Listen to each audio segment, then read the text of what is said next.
ፈተናን ወደ ድል መቀየር የኢትዮጵያ ልምድም መርህም እየሆነ መጥቷል። የዓለም ወረርሽኞችንና ግጭቶችን በድል የተሻገረችበት ጥበብ ኢትዮጵያ ለቀጣይ ዓለም አደጋዎች መሻገር የሚያስችል መሰረትና እርሾ ሆኗል። ኢትዮጵያ በተለይም ባለፈው 10 ባልሞላ ጊዜ ውስጥ የኢነርጂ ማዕከል ለመሆን የሰራችው ሥራ በአፍሪካ አንቱ የሚያስብላት ነው። የኢነርጂ አቅርቦት ከ5000 ሜጋዋት በጥፍ አድጎ ወደ 10000 ዘልቋል።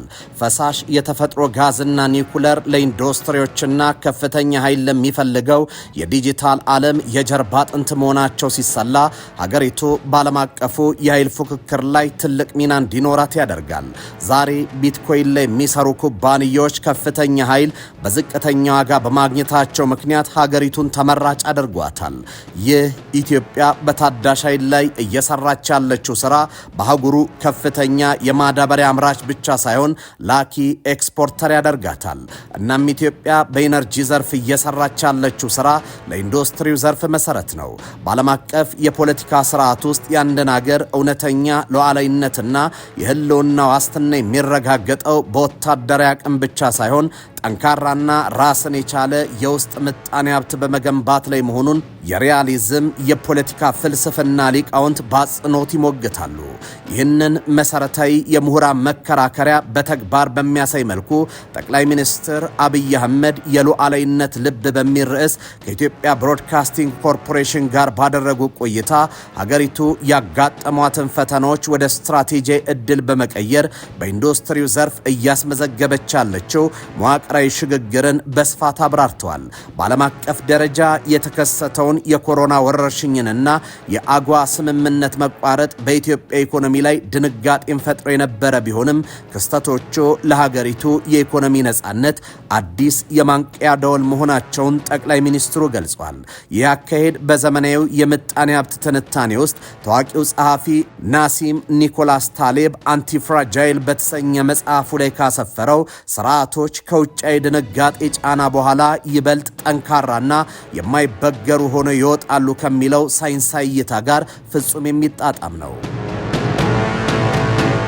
ይህ ውጫዊ ጫና ወደ ውስጣዊ አቅም የመቀየር ጽንሰ ሐሳብ መሬት ላይ ለማውረድ መንግስት 4 ስልታዊ ምሰሶዎችን ያነገበውን የኢትዮጵያ ታምርት ንቅናቄን ተግባራዊ ያደርጓል። ከነዚህ ስልቶች ቀዳሚው የኢንዱስትሪ መሪነቱን ከመንግስት ወደ ግሉ ዘርፍ ማሸጋገር ነው። ታዋቂው የልማት ኢኮኖሚስት ሃን ጁን ቻንግ በጽሑፎቹ እንደሚመጉተው ዘላቂ የኢንዱስትሪ እድገት የሚረጋገጠው መንግስት ምቹ የፖሊሲ ማዕቀብ በመፍጠር የግሉን ዘርፍ ወደ አምራችነት ሲያሸጋግረው ነው። የዚህ ስትራቴጂ ተግባራዊነትም በኢትዮጵያ ከፍተኛ መነቃቃት የፈጠረ ሲሆን ከለውጡ በፊት 8000 ገደማ የነበሩት አነስተኛና መካከለኛ ኢንዱስትሪዎች በአሁኑ ወቅት ከ26000 በላይ መድረሳቸው እንዲሁም 2.6 ሚሊዮን ዜጎች በንግድና ኢንዱስትሪ ዘርፍ የፈቃድ ባለቤት መሆናቸው የዚህ ማሳያ ነው። ይህ አይነቱ የውስጥ አቅም መጎልበትና የተቋማት መስፋፋት የውጭ ቀጥተኛ ኢንቨስትመንት ኤፍዲአይን በ22.7 በመቶ እንዲያድግ ከማድረጉም ባለፈ ሀገሪቱ በታላላቅ የኃይል ማመንጫ ፕሮጀክቶች እያመረተች ላለው የኤሌክትሪክ ኃይል ሰፊ የሀገር ውስጥ የገበያ ትስስር እንዲፈጠር ትልቅ ምክንያት ሆኗል። ጤና ይስጥልኝ። ይህ ኢትዮ መልህቅ ነው። መልህቃችን በኢትዮጵያ የኢንዱስትሪ የሉዓላዊነት ልብነትን በተመለከተ ጠቅላይ ሚኒስትር አብይ አህመድ የሰጡትን ማብራሪያ እየቃኘን እንቆያለን። ኢትዮጵያ በኢነርጂ ዘርፍ የገነባችው ሥራ ለኢንዱስትሪው ምቹ መደላድል ቢሆንም የባህር በር ማጣት ትልቁ ሳንካ ነው። እንዴት የሚለውን መልህቃችን ይመለከተዋል። አብራችሁን ትቆዩ ዘንድ በአክብሮት ጋበዝን። የእኛ መንግስት ራዕይ ያለውን ስታይ በግልጽ በጽሁፍ አስቀምጧል። ለኢትዮጵያ ብልጽግና እንመኛለን። ያ ብልጽግና ደግሞ ሊመጣ የሚችለው በእውቀት፣ በትጋት፣ በስራ እንደሆነም እንዲሁ እናምናለን። ኢትዮጵያ የኢንዱስትሪና የቴክኖሎጂ ማዕከል መሆን አለባት። ዜጎቿ ለሀገራቸው፣ ለግላቸው፣ ለቤተሰቦቻቸው ብልጽግና የሚተጉ የሚሰሩ በላባቸው በድካማቸው ውጤት ብልጽግናን የሚያረጋግጡ መሆን አለባቸው ብለን በጽኑ እናምናለን። በጽሁፍ ተገልጿል፣ በንግግር ተገልጿል፣ በስራም እየተገለጠ ይገኛል። 30-40 ሚሊዮን ዶላር ገደማ ነው በለውጡ ዘመን ከማይኒንግ ሴክተር የምናገኘው ዛሬ ክሎስ ቱ $4 ቢሊዮን እናገኛለን። ከ30-40 ሚሊዮን ዶላር $4 ቢሊዮን ደረጃ ገብቷል። ይጨምራል። በኢንዱስትሪ በማኒፋክቸሪንግ ላይ የጀመርናቸው ስራዎች በጥቂት ዓመታት ውስጥ እናያቸዋለን። በጂዲፒ ያላቸው ሼር እያደገ ከንጉሱ ጊዜ ጀምሮ የጂዲፒ ሼራቸው 5-6% በላይ አድጎ አያውቅም። ይሄን በሚቀጥሉት ጥቂት ዓመታት በሚታይ መንገድ የምናልቀው ይሆናል። ቴክኖሎጂ በሚመለከት በተለይ ኤአይ ዩኒቨርሲቲ፣ ኤአይ ሲቲ፣ ኤአይ ፓርኮች ላይ የጀመርናቸው ስራዎች በተሟላ መንገድ ሲከወኑ በፍላጎታችን ልክ ብልጽግናን ለማረጋገጥ የምናደርገውን ጉዞ የሚያሳልጥ ይሆናል። የኢንዱስትሪ ሚና በኢትዮጵያ ኢኮኖሚ ላይ የማይተካ ነው። በኢንዱስትሪ መበልጸግ ሁለንተናዊ እድገትን ያዋልዳል። በሀገሪቱ ኢንዱስትሪው በኢኮኖሚ ውስጥ ያለውን ድርሻ ለማጎልበት ትልቅ ሚና ያላቸው ስራዎች ሲሰሩም ከርመዋል። በዚህም በፖለቲካል ኢኮኖሚው ዘርፍ እጅግ ወሳኝ የሆነው የለውጥ ምሰሶ አስመጭነትን በሀገር ውስጥ ምርት የመተካት ኢምፖርት ሰብስቲቲዩሽን ስትራቴጂ ገቢር የመደረጉ ትልቅ ለውጥ ነው። የላቲን አሜሪካው የምጣኔ ሀብት ምሁር ራውል ፕሪቢሽ የጥገኝነት ንድፈ ሐሳብ ዲፔንደንሲ ቲዮሪ ላይ እንደሚያብራራው በማደግ ላይ ያሉ ሀገራት ሉዓላዊነታቸውን ለማስጠበቅ ከውጭ በሚገቡ የተመረቱ ዕቃዎች ላይ ያላቸው ጥገኝነትን መስበር አለባቸው ይላል። ኢትዮጵያም ቀደም ሲል 90% የነበረውን የኢንዱስትሪ ግብዓት የውጭ ጥገኝነት በከፍተኛ ሁኔታ መቀነስ ችላለች። ነገር ግን የባህር አልቦነት የኢንዱስትሪው ዘርፍ ትልቁ ማነቆ ነው። የአንድ ሀገር ጂኦግራፊ አቀማመጥ የህልውናዋ የብልጽግናዋ ማዕዘን መሆኑ በዓለም አቀፍ የፖለቲካ ሳይንስ በጂኦፖለቲካና በምጣኔ ሀብት ምሁራን ዘንድ በሰፊ የሚታመን ሀቅ ነው። ጠቅላይ ሚኒስትር አብይ አህመድ ያነሱት የባህር በር ጥያቄ ከዚሁ ትልቅ ታሪካዊ ጂኦፖለቲካዊና ጂኦ ኢኮኖሚያዊ እውነታ ጋር የተቆራኘ ነው።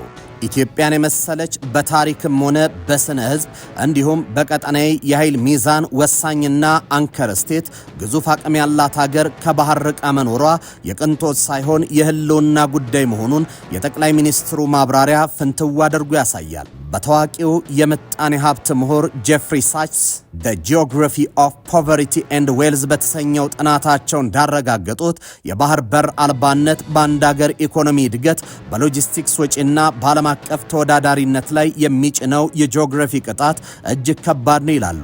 ጠቅላይ ሚኒስትሩም ይህንኑ ሐሳብ በሀገርኛ ነባራዊ ሁኔታ በማጠናከር ባህር አልቦነት ለኢትዮጵያ የብልጽግና ጉዞ ዜጎቿን በበቂ መግባ ራሷን ችላ በዓለም ላይ የላቀች ሀገር ለመሆን ለምታደርገው ትግል ዋነኛ ማነቆ መሆኑን በአጽንኦት ይገልጻሉ።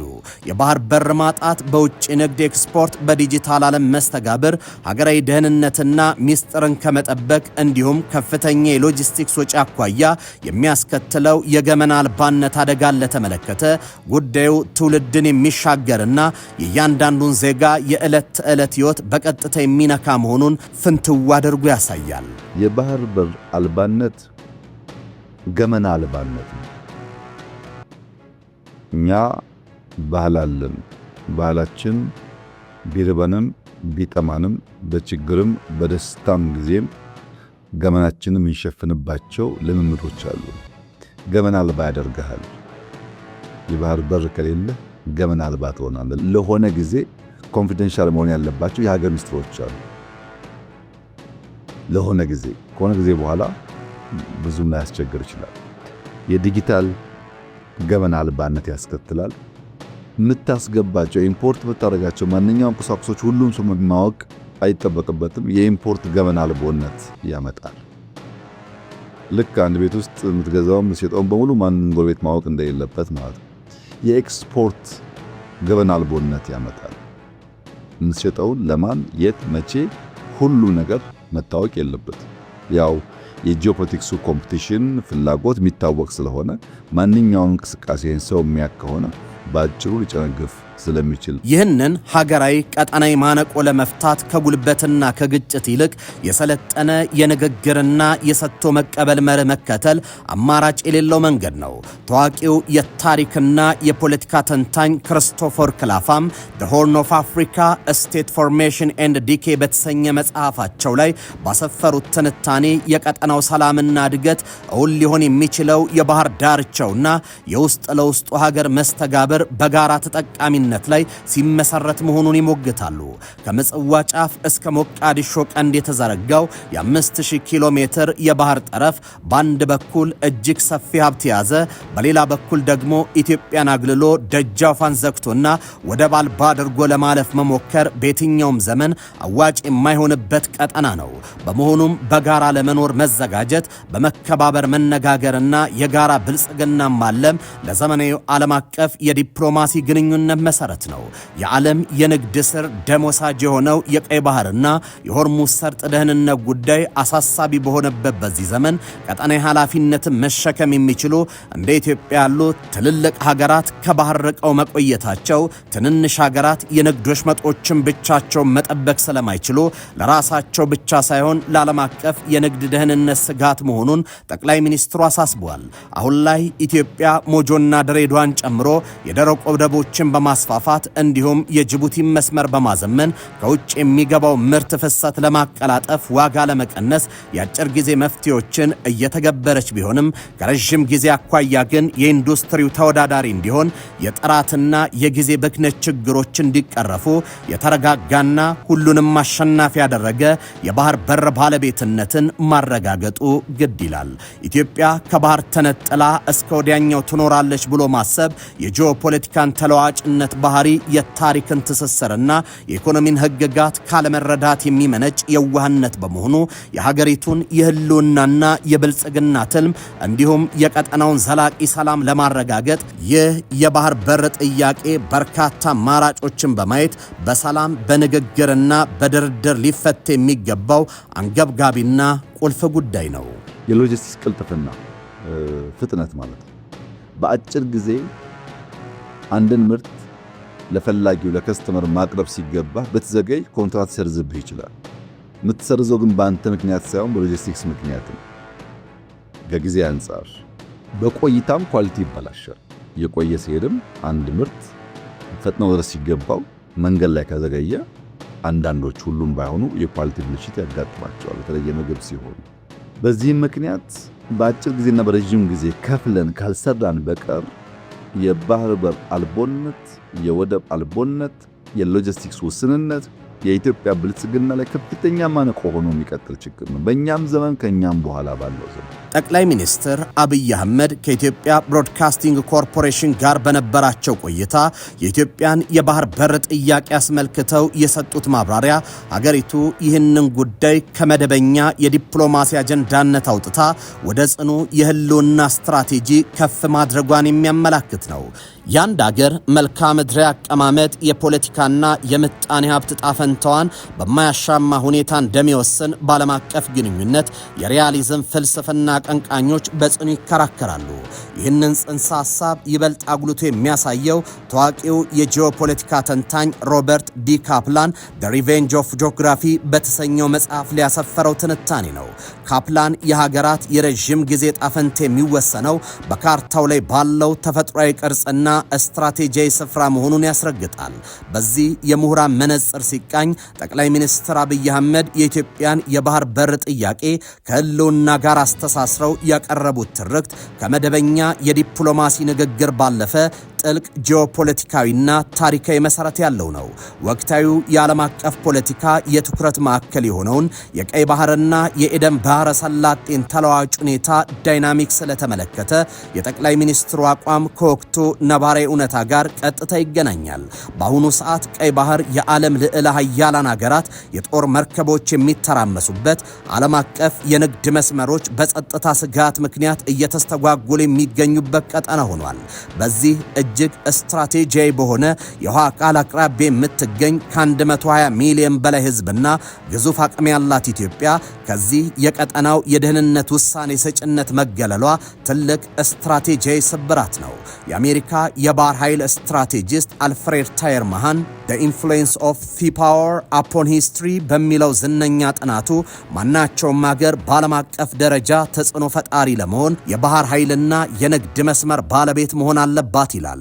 መሃን እንዳለው ኢትዮጵያ በምድር ላይ ጠንካራ መከላከያ ብትገነባም ብሔራዊ ጥቅሟን በባህር ላይ ማስጠበቅ ካልቻለች የጸጥታ ዋስትናዋ ሁል ጊዜ የተሟላ አይሆንም። ከምጣኔ ሀብት አኳያ ዓለም አቀፍ ተወዳዳሪነት በትክክለኛው ሰዓት የማድረስ በሆነው የሎጂስቲክስ ፍልስፍና በሚመራበት በዚህ ዘመን ቋሚ የባህር በር አለመኖር የሀገሪቱን የእድገት የደም ስር እንደ መገደብ ይቆጠራል። የዓለም ባንክና ሌሎች የልማት ተቋማት ጥናቶች እንደሚያመላክቱት የባህር በር የሌላቸው ሀገራት በዓለም አቀፍ ገበያ ለመወዳደር የሚያወጡት የትራንስፖርትና የሎጂስቲክስ ወጪ ወደብ ካላቸው ሀገራት አንጻር እስከ 50 በመቶ ብልጫ አለው።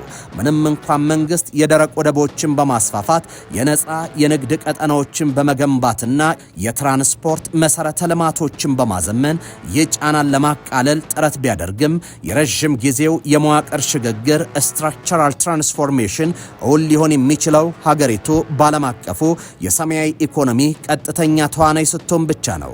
ይህንን የህልውና ጥያቄ ለመመለስ የተያዘው በሰላምና በድርድር የማሳካት አቅጣጫ በዘመናዊው ዓለም አቀፍ ግንኙነት ጥናቶች የኢኮኖሚ ውህደት መሰረት ያደረገ ብስለት ያለው አካሄድ ነው። ኢትዮጵያ ለምትፈልገው የባህር በር ምትክ አማራጭ የልማት ፕሮጀክቶችን በማቅረብ የምትከተለው የጋራ ተጠቃሚነት ፖሊሲ ቀጠናውን ከጥርጣሬና ከግጭት አዙሪት በመውጣት ወደ ኢኮኖሚያዊ ትስስር ማዕከልነት ሊቀይር የሚችል የረጅም ጊዜ እይታ ነው።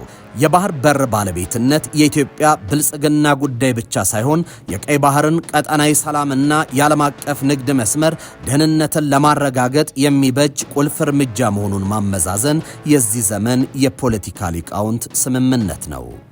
የተወደዳችሁ የኢትዮ መልህቅ ቤተሰቦች የዛሬው መልህቃችን በዚህ ተጠናቋል። በሌላ ጊዜ በሌላ ርዕሰ ጉዳይ እስከምንገናኝ በያላችሁበት ሰናይ ጊዜ ሆነላችሁ።